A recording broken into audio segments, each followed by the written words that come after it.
कृष्ण और कंस की कहानी भारतीय महाकाव्य श्रीमद् भागवत और महाभारत में महत्वपूर्ण स्थान रखती है। यह कहानी न केवल कृष्ण की महानता को दर्शाती है, बल्कि यह भी सिखाती है कि धर्म और सत्य के मार्ग पर चलने वाला हमेशा विजयी होता है, चाहे बुराई कितनी भी शक्तिशाली क्यों न हो। कंस का उत्पत्ति और उसकी क्रूरता। कंस मथुरा के राजा उग्रसेन का पुत्र था। वह एक महान योद्धा था, लेकिन उसका दिल क्रूरता से भरा हुआ था। एक दिन जब कंस अपनी बहन देवकी के विवाह के लिए दुल्हन लेने आ रहा था, तो एक अद्भुत घटना घटी।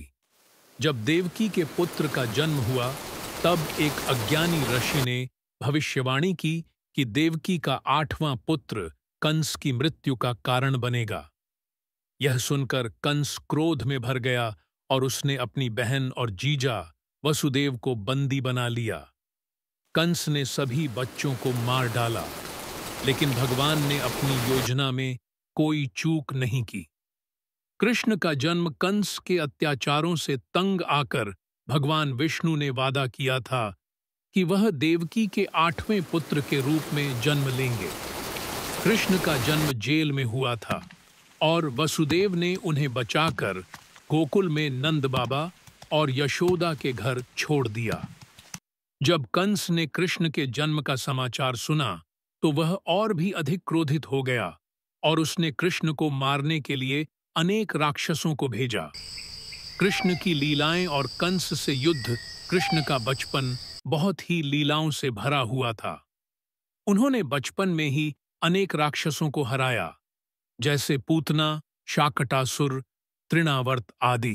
कृष्ण की नटखट हरकतें और अद्भुत शक्ति ने उन्हें सभी गोकुलवासियों का प्रिय बना दिया, लेकिन कंस को कृष्ण का डर दिन प्रतिदिन बढ़ता जा रहा था।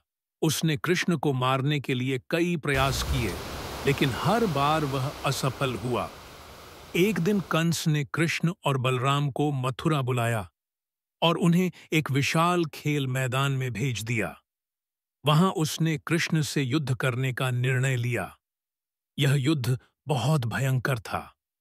कंस ने कृष्ण को हराने के लिए कई राक्षसों को भेजा, लेकिन कृष्ण ने सभी को पराजित किया। अंत में कंस ने कृष्ण को खुद चुनौती दी। कृष्ण ने कंस का वध किया। कृष्ण और कंस के बीच एक भीषण युद्ध हुआ।